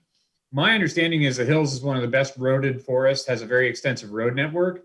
So, getting to those other acres and making sure that the assumptions behind the GTR are correct is critically important. And that the existence of that report can't lead to a rapid change of direction on the forest without causing a lot of havoc locally. Thank you very much, sir, and thank you for your indulgence, Madam Chair. Thank you very much, Mr. Johnson. I now recognize myself for 5 minutes. And to our witnesses, thank you for a wonderful discussion. I was interested in listening to my colleagues ask their questions first because I really wanted to see where this conversation would go. It's been informative, instructive, and I think so very interesting. And as follow-up to some of what's already been asked, I'd like to begin with a question for Mr. McDonald. So as we look forward to the opportunities that exist for wood products to play a significant role in the future of America's infrastructure, you mentioned briefly in response to Ms. Pingree some of what has happened in your native Canada in terms of incentives or legislation that's helped pave the way for innovative wood products. But I was wondering if you could sort of take us back a step. You mentioned concrete, you mentioned cross-laminated timber. Could you speak just very briefly to the structural and climate benefits of using these products and why they're of such great value? Yes, thank you, Madam Chair, for the question. I think the committee is very well informed on mass timber in general, and some of the benefits of being able to sequester carbon in long-lived wood products like buildings, the ability to manufacture buildings with less embodied energy than other more energy-intensive materials like concrete and steel. And rapid construction, there are of course economic benefits too, but and I think there's direct links between creating markets for these kinds of wood products and keeping forests as forests. Yep. If you have robust demand for wood products, it's the best way to ensure that forests stay as forests. Mr. McDonald, and certainly the concept of nanocellulose and innovations in concrete are something that's of great interest to me and something that I frankly talk about with my constituents when we look at where are some climate-friendly solutions that we can bring to the infrastructure investments that we're making in our country. So that's why I asked the question, because I think it's an important one for anyone at home watching the Conservation and Forestry Subcommittee hearing to have a bit more information and background on that. And I would stop there and say from the perspectives of a sawmill operator or from the logging perspective, Mr. Schinebek or Ms. Doucette, is there anything you would add about where you see or where you are hopeful about the innovative wood products and new technologies that continue to be studied by people like Mr. McDonald at his university? In the South, we have a very healthy byproducts market in Florida. Everybody's always surprised to do that, but we have paper mills and other things. But in Mississippi, it is a struggle with byproducts, and I know we've heard that repeated over and over. Alabama is okay, but anything that can come out and fill that byproducts market so that the system can be whole. And Ms. Doucette, let me ask you a question. Is the byproducts market difficulties that you've had, is that just not generating enough interest? Is that the actual supply chain of the supply chain for the production of those byproducts? Where are the challenges that you're seeing there? Well, it's the markets for the byproducts. So in Florida, we have paper mills. You have West Rock in Panama City. You have GP in several locations in Georgia and in Florida, and also International Paper. So we have a good market for our pulpwood, our chips. In Mississippi, we also have a pellet mill down the road that also purchases byproducts. So what it is, there in Mississippi, the markets are just very limited. And what we are doing at our Brookhaven mill, we're actually putting in a containerized dry shavings pellet plant where the pellets will be exported. And we'll be buying our own dry shavings, but we're also going to have a market for other people to sell their dry shavings to us. So we are actively looking for ways to support the byproducts market in the locations where it is struggling. And ultimately, is that an additional revenue stream for you? It is. Excellent, excellent. Well, I want to thank our witnesses. I want to abide my time, and I'm going to yield back to myself and recognize Ms. Miller of Illinois. Oh, and I'm not seeing Ms. Miller on the screen, so I'm going to go to Mr. Moore of Alabama. Thank you, Madam Chair, and I appreciate you holding this hearing today. First, let me say thanks to all our witnesses for testifying in the subcommittee today. And in Alabama, we got about 23 million acres of timberland, and that's larger than a lot of states if you know about the size of some of these states. But basically, Ms. Does said, I want to ask you a question. I appreciate, by the way, Rex Lumber investing in the 2nd Congressional District. I've heard great things about the mill. I've been to a couple of them. I want to get up and see yours, but I want to ask a specific question, if you don't mind. You outlined some obstacles to expanding your mills and facilities to heavy and prolonged regulatory burdens. And would you go into a little more detail on regulatory obstacles that stand in your way? And what can Congress do to remove the excessive red tape to help streamline practices at the federal level to assist your industry? Well, the permitting process always takes at minimum 4 to 6 months. In the South, we are lucky. I think we generally keep it into that 4 to 6 month range. But anything that would streamline that process, and we want to protect our water and air quality, we're it's so precious to all of us. But the process is onerous. It's expensive. It requires a lot of people gathering a lot of information, and it just, anything we could do to streamline that process would help mills get started up more quickly. Did that answer? And thank you, and you're welcome anytime at the mill as well. Thank you so much. So do you think there's are there mills on the drawing board right now in our area maybe that are coming in, you think will be coming into production anytime soon, provided we can help get the regulatory restrictions out of the way? Yes, Mississippi has 3 greenfield mills announced. There's another one announced in Louisiana. These are all in the last, I'd say, year and a half. There are additional mills that are under construction right now. So we do have a lot of supply coming online. Well, that's fantastic. Hopefully we can find labor. I've been critical of sending checks to everybody's mailboxes. I hate it when government dollars compete against the private sector dollars for the labor force. So anyway, hopefully some of that, like you said earlier, our states are starting to clear that up. So with any luck, we'll get people back to work. But thank you, and we'll set something up. I'd look forward to coming to the mill and seeing it sometimes. Thank you. And Madam Chair, with that, I'll yield back. Thank you. I appreciate that efficiency, Mr. Moore. Next, I recognize Mr. Kelly of Mississippi. Nope. Mr. Kelly of Mississippi is not present at this time. And I now see Ms. Schreier has returned. So Ms. Schreier, we're going to recognize you for 5 minutes. Thank you. Thank you, Madam Chair. And I want to thank you for holding this hearing. This is such a vital issue for my district, and I have a ton to talk and ask about. So I will be submitting more questions to the record about uses of wood products, the jobs the timber industry creates, and small diameter mills. Last year, a report from the Washington Department of Natural Resources identified 3 million acres of forest lands in my home state of Washington in need of restoration. A significant percentage of those acres are in central Washington, including about 700,000 acres in the Okanagan-Wenatchee National Forest in my district. A major challenge for removing fuels from overcrowded national forest lands is that Central Washington has lost the sawmill and contractor infrastructure needed to make forest health treatments feasible, both economically and ecologically. And as a result, public and private landowners must truck saw logs over 150 miles away from Central Washington to the nearest mills at high costs that dramatically reduce revenue. It just doesn't pencil out.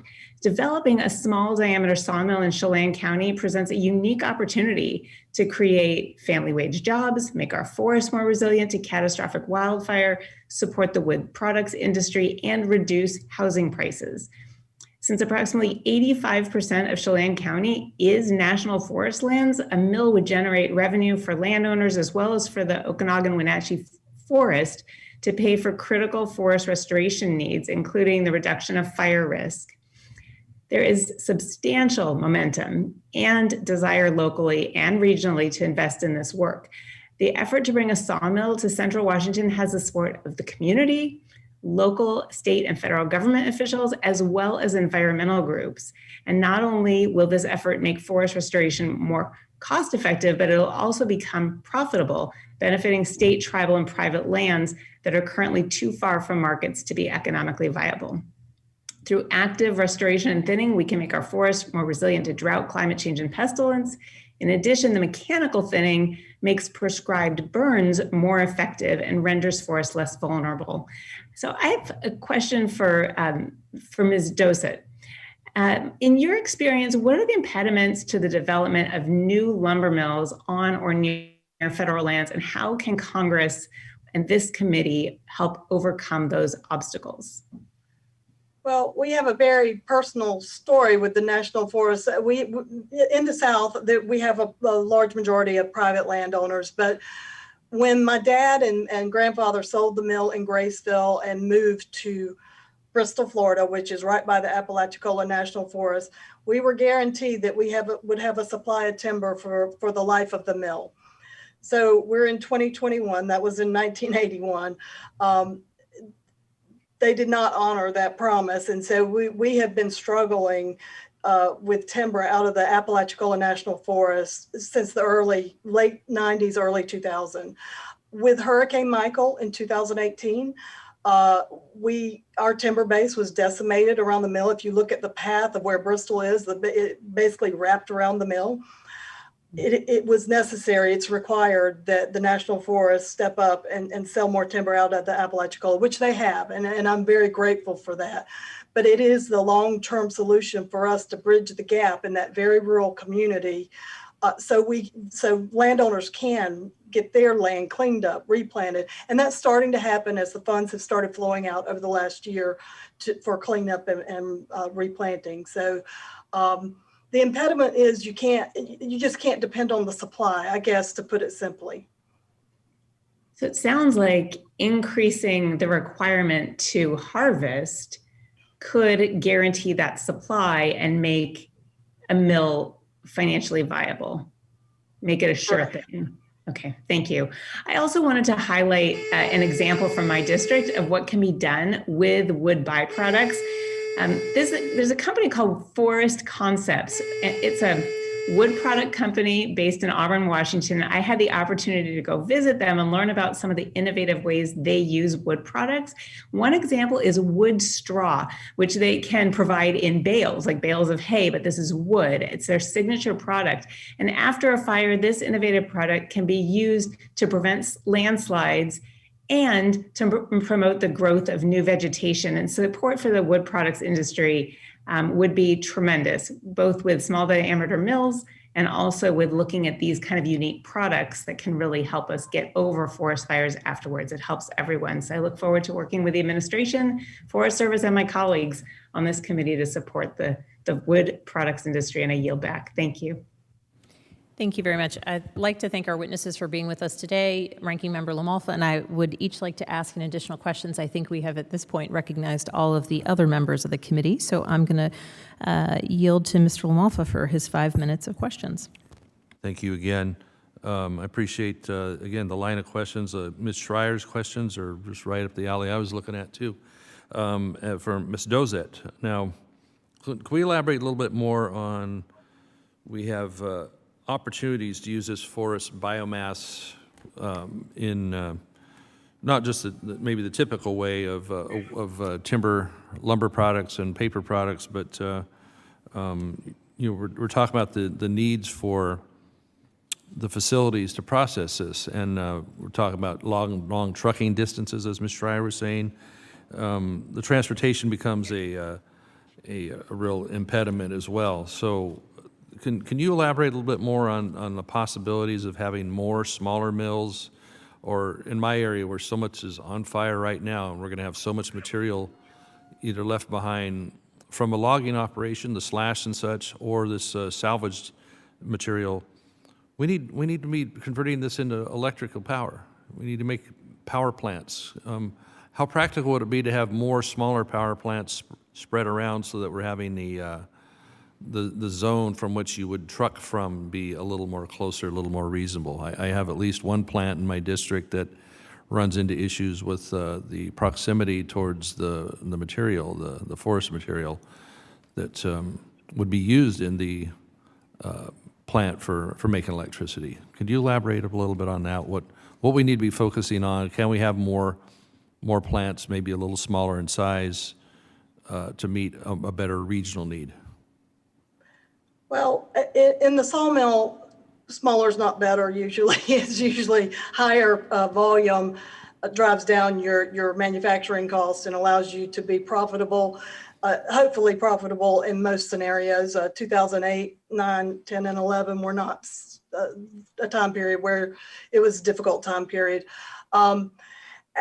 As far as, I'll relate it to my experience after Hurricane Michael, because it's a lot of timber left on the ground. And so what our mills did is went into salvage mode, and West Rock and Georgia Pacific, all the paper mills, Enviva, the pellet mill, we all switched to just trying to salvage the timber on the ground. Now in the South, we have a life for a log about 9 months in our weather, unless you can get them underwater, which is what we were trying frantically to do. We did not have that infrastructure in place, and it's called a wet log yard. And basically you stack the logs underwater and you can store them from anywhere 18 months to 2 years, depending on the size of the log. So we were not able to do that. We do have that infrastructure in place now. Should another hurricane come in and destroy more timber, which that would be a catastrophic event for us at this point. But I do think we all need to do more planning on what can be rapid response to these devastating events. I don't know if Western logs can go under a wet log yard and be stored for a longer period. Your climate's much different from ours. We're hot and humid most of the summer, and our logs start decaying pretty quickly if they're not preserved properly. But that's where our solution has fallen, is with these wet log yards where we can store a decent amount of timber underwater to salvage them.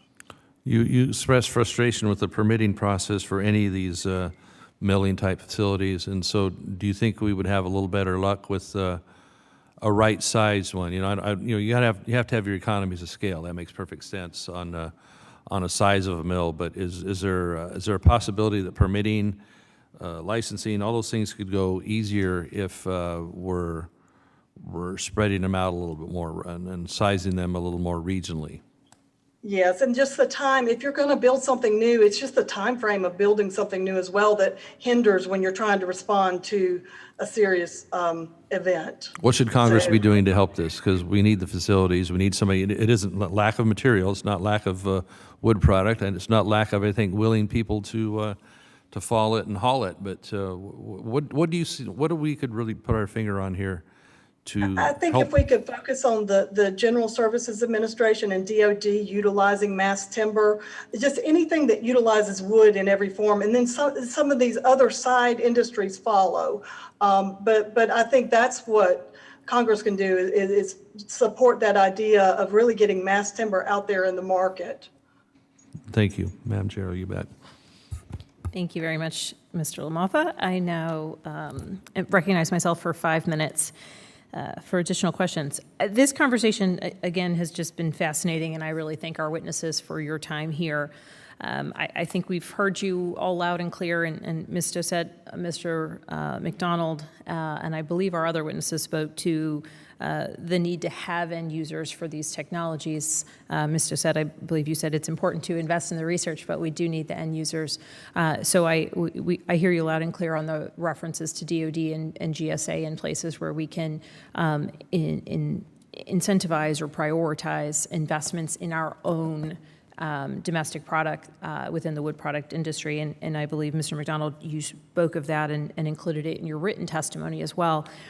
I'd like to ask a question related to forest management and additional wood products that, Mr. McDonald, some of it's in your written testimony and you spoke to some of it in your opening statement, mentioning the innovative projects in Oregon, where you're using underutilized species and tackling housing affordability crisis as one piece, but you also talk about how forest lands and the restoration fiber can reduce fire risks. And so could you speak to that a bit more as we see fires raging on the West Coast? We talk about forest management. What opportunity exists in our forests that could simultaneously help us mitigate and address, or at least reduce to some degree, the risk of large-scale forest fires, but also create new revenue streams, new industries, and frankly, good products from a sustainability,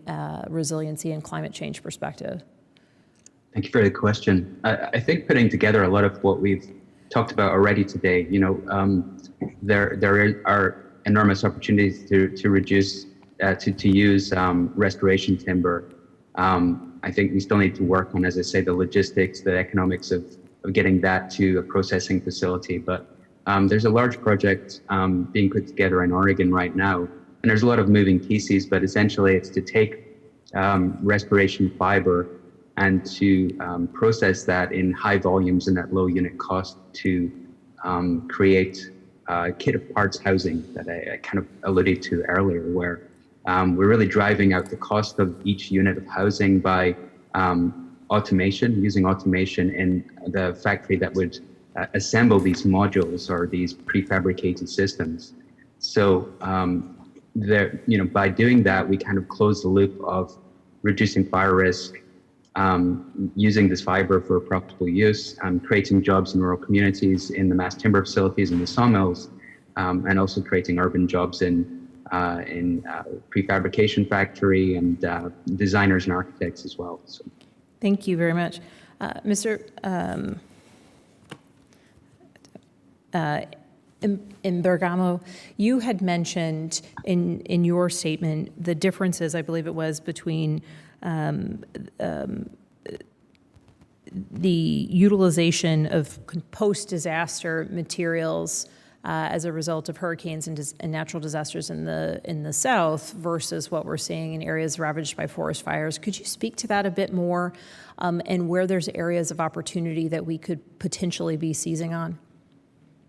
And what some of the hindrances might be for that real difference that we see between the two regions?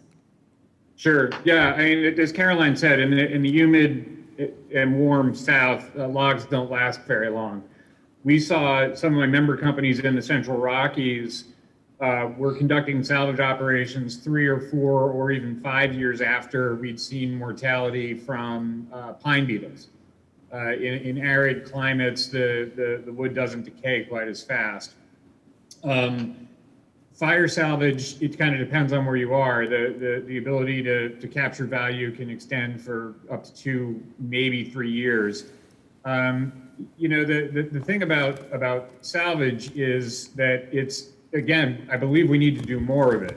Again, this is not opening areas that are not currently available to harvest, but we do need to do more of it on the general forest landscape. But again, the trick to attracting investment as a forest land base is to be a reliable supplier of wood fiber. And as Caroline said, we need the end use market. We also need some relative certainty of supply. And what we've seen with the Forest Service over the years in quite a number of places is they've tried to attract new investment to take advantage of to get the thinning down to prevent the need to do salvage. And then they've failed to deliver the logs that were needed to keep those investments in place. Some of my California companies, for instance, invested in small log lines when the Forest Service said they were going to move away from larger diameter material. And then those forests tried to get sales up and they weren't able to get them up.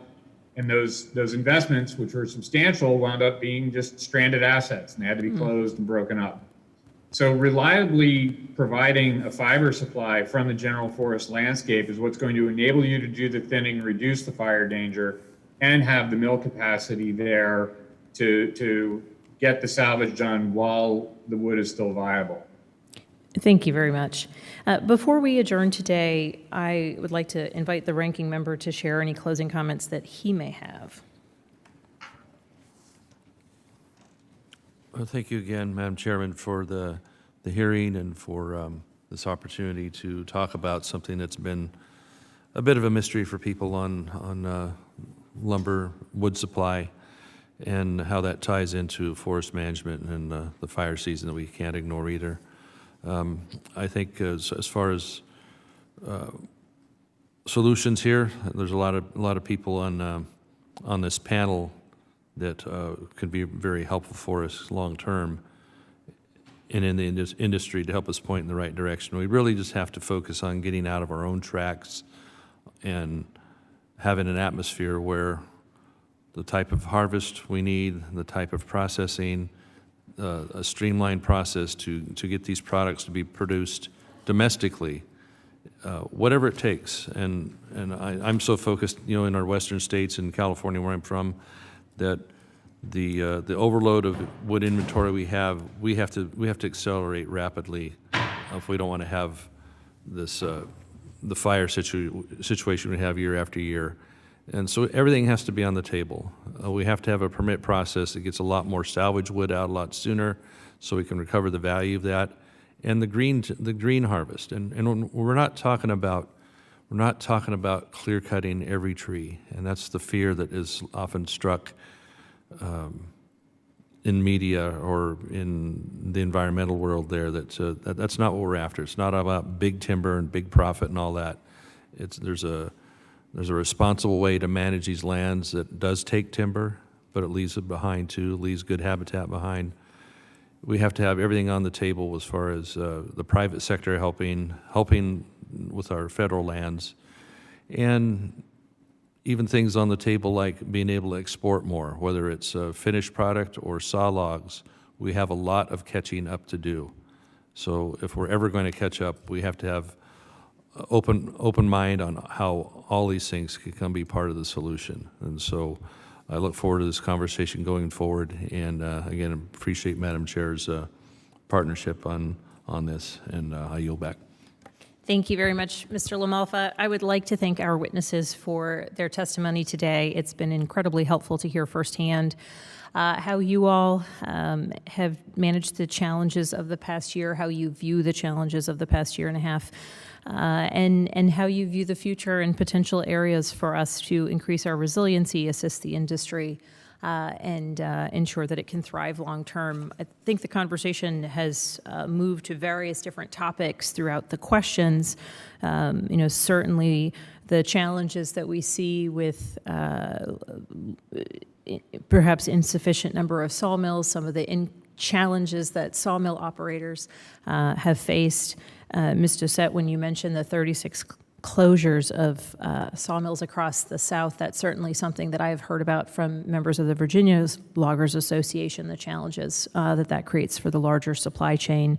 In Mr. McDonald's comments and in his written testimony, there's discussion of rail infrastructure investments that we could be making to help mitigate some of the supply chain constraints that we see on the in the lumber industry. And I think that's an important element of the conversation, and certainly something that I think we're all taking back as we think through additional legislation into the future. We've heard you all loud and clear in the ways that we can play a role in helping to inspire, create, and normalize the industry of innovative wood products and byproducts related to the timber industry, and certainly the job opportunities that exist, but the need for workforce training there. We are at a critical juncture. We have the ability to apply some of the lessons that we've learned from the pandemic the past year and a half, but also ensure that the steps we're taking forward as a nation as we consider investments in infrastructure and other federal investments and decisions are informed by the research, the development, and the future of the timber industry. We have the opportunity to strengthen the wood products industry as Congress considers our funding choices and our decisions related to infrastructure, how we can be climate smart in these areas as well. And I do look forward to working with all of you, as well as Ranking Member LaMalfa and my colleagues from this subcommittee into the future. Again, I thank you for your time, for all that you've provided to this important conversation, and all of the work that you do in this industry. Under the rules of the committee, the record of today's hearing will remain open for 10 calendar days to receive additional material and supplementary written responses from witnesses to any question posed by a member. The hearing of the Subcommittee on Conservation and Forestry is now adjourned.